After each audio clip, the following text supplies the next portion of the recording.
Hi everyone, my name is Kendra Whittle, and this is my presentation for my doctoral capstone project titled Occupational Justice and Integrated Care Reducing Health Disparities in an Acute Care Setting via Holistic Occupational Therapy Practice.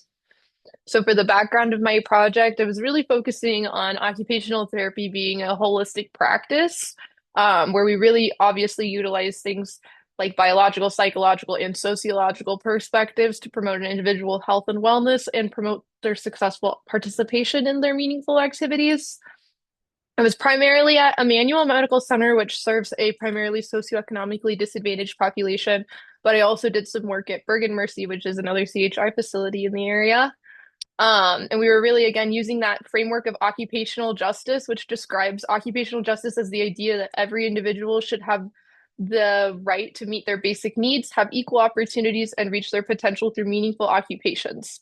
There are four foundational principles, including meaning and enrichment, participation, decision-making power, and equal privileges. And then we were also looking at the integrated care model, which is a collaborative approach in delivering healthcare services that aims to improve the patient experience and overall health outcomes by highlighting a holistic, multidisciplinary strategy that aligns with the patient and their caregivers at the center of the healthcare team, which is, of course, in direct alignment with occupational therapy practice being a holistic, client-centered practice. And then we were also really looking at occupational therapy in acute care. Obviously, occupational therapy is a very diverse practice. However, we're rather restricted in our abilities to practice within an acute care setting primarily by payer sources. And so the overall focus of my project and really the big question was how can we use occupational justice and integrated care and holistic occupational therapy practice in an acute care setting to reduce health disparities? So there were three major focus areas of my program that I kind of developed. There was critical care, community wellness and public health, and then perinatal care. And then each um, focus area had a tiered development where the lower tier was looking at things that were already being offered by CHI and evaluating the current services. And then the second tier offered the things that I was able to enhance during my time as a DCE student. And then the third and final tier offered my future recommendations for things that I would continue to develop if I had all the time in the world, basically. Um, so for my methods, I started with a needs assessment, which of course began with my personal experience as a single mom, survivor of domestic violence, and parent in poverty. All of these things obviously really influence who I am and how I treat my patients. Um, Also, my formal education, I have a background in sociology, medical anthropology, and criminal justice with minors in women's and gender studies and public health. So, I have really been, I feel like, leading up to this kind of moment for throughout my entire post-secondary education, as far as looking at social determinants of health and how to reduce health disparity. I was also doing a literature review that has been extensive and ongoing, and was had a variety of contributions from my time in OT school, as there were other projects that related to perinatal populations and things like that, that contributed to the development of this program and this project. As far as the people that I was working with primarily were Sky and Sarah. Those were my big primary mentors, but I was also established a rather close relationship with Jen Casson, the unit director for labor and delivery at Emmanuel, and then Alicia and Colleen, who are the PT and the OT, or I guess flip it, OT and PT, of at Bergen for their postpartum acute rehab program, which is CHI's kind of gold standard for that postpartum acute rehab, and all of the other hospital systems, a part of CHI that develop postpartum acute programs are typically looking at Bergen and using their program as a template for their own development. I was doing direct patient care, like I said, at Emmanuel and at Bergen. But then outside of CHI, I was able to collaborate with a pelvic floor therapist, Ella, and then a certified perinatal mental health counselor, Mackenzie, which was a really unique experience. As there's only 20 certified perinatal mental health counselors in the entire Omaha area. So that was a really unique perspective to be able to have a conversation with her, to look at how we can bring enhancements to CHI's offerings. I did a lot of education and advocacy for OT, both with the critical care staff and labor and delivery staff. And then I created quite a few novel resources that we'll move on to here in a moment. And then, of course, looked at those future recommendations and then was able to present all of these things as I was moving along to all of the relevant stakeholders. So there's definitely a need for OT in this population. It is an emerging practice area as far as perinatal populations goes. But we know that critical care and patient and community populations are also typically vulnerable populations.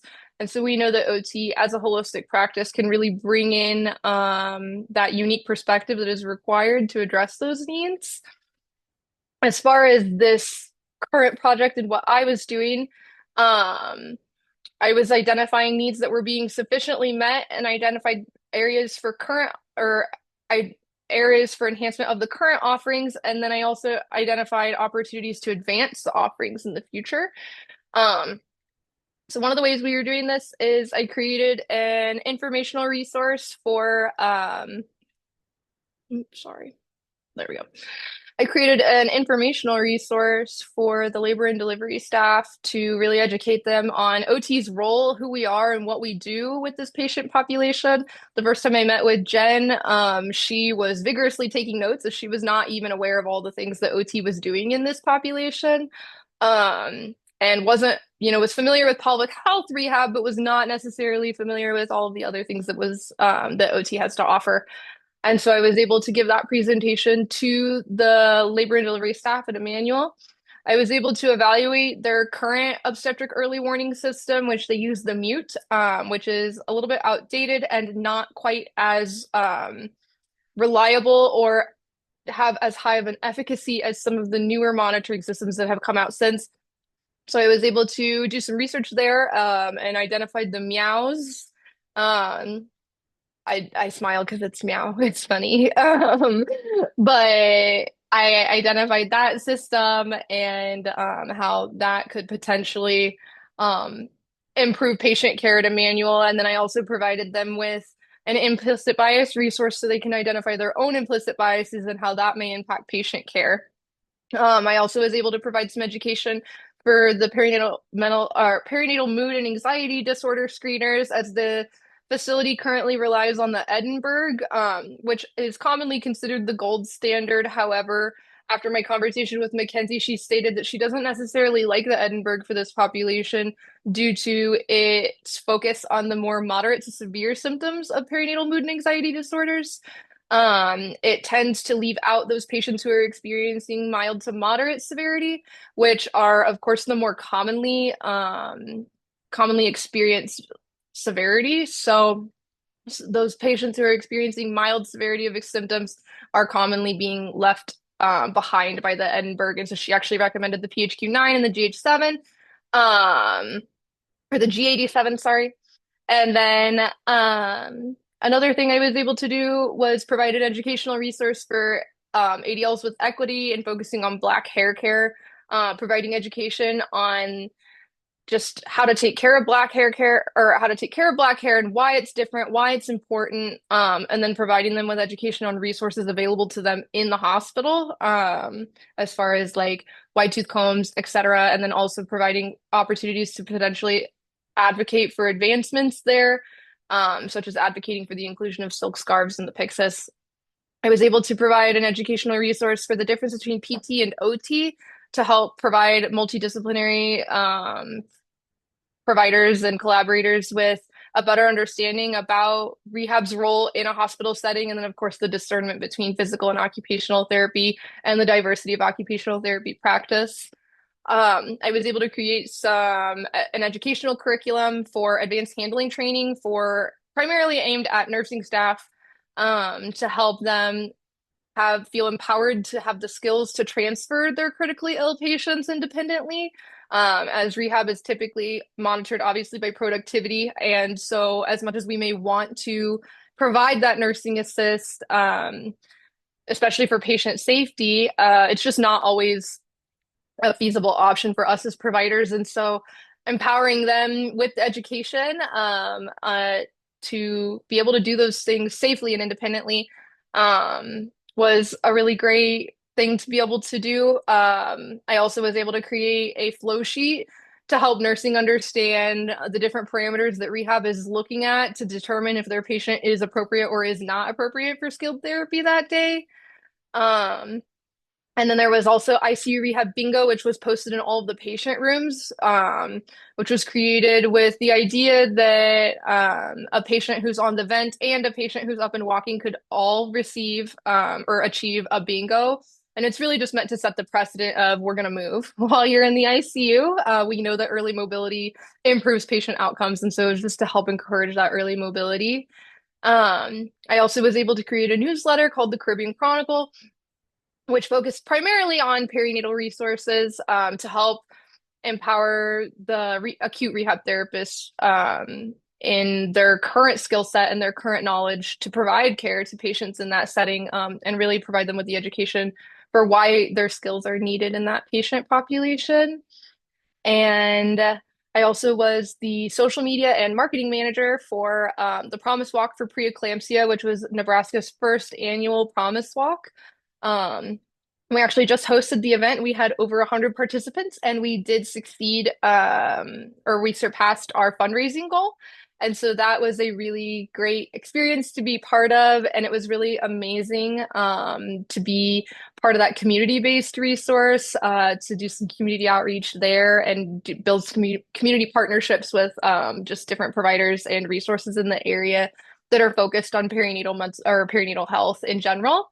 Um, so that was kind of just overall. I did some other stuff, but I did so many things that now I know that I'm talking too much, and so I'm gonna move on. Um, the last and final thing I did was, as far as that third tier, was providing some future recommendations. I have many, the biggest being related to that perinatal mental or that perinatal health population. I really recommend a consolidation of the NICU resources. I really think that there should be an educational curriculum to solidify that training for all of the therapists and to really further develop that NICU rehab program. And then also, I think that Emmanuel and just CHI in general can really capitalize on their newly opened community health clinic across from Emmanuel Hospital. As currently all of the prenatal resources and the postpartum resources are kind of outsourced to other community partners, which is great, and we don't want to take away the support from them. However, I know one of the closest ones was out at like over 20 blocks away from the hospital, and that is just not a feasible commute for a lot of people at Emmanuel Medical Center who are so socioeconomically disadvantaged that a lot of them do not even have access to reliable transportation. So I think there's room to capitalize on that resource that has newly opened. And then I also think that there's room to advance the perinatal offerings that are currently being offered. Obviously, there's a well-established postpartum rehab program at Bergen, but there are many other CHI hospitals that don't have that established. And then even Bergen's well-established program, I believe, has room for to enhance the offerings that they are providing as far as mental health and lactation and things like that. I think there's room to grow if there was an established therapist there. I also think that there's room to grow into providing some prenatal rehab or prehab, and then also doing some interventions during labor and delivery, as there's some really cool research coming out from some therapists in Brazil that shows that different rehab interventions are statistically significantly reducing the amount of pain and then the overall duration of labor. And so I think that there are really cool things that CHI can continue to do to advance on their perinatal offerings, as this is an emerging practice area. And it's already really cool that they offer anything at all because many hospitals do not. As far as the bottom line for OT, the limited scope of OT practice within acute care settings negatively impacts quality patient care, in addition to repeatedly denying patients the access to necessary, effective, evidence-based treatments that promote timely recovery, reduce hospital readmission, and improve patients' general health and wellness. Furthermore, the foundational tenets of the theory of occupational justice and thus occupational therapy practice cannot be fulfilled under the restricted scope currently awarded to occupational therapists in acute care settings.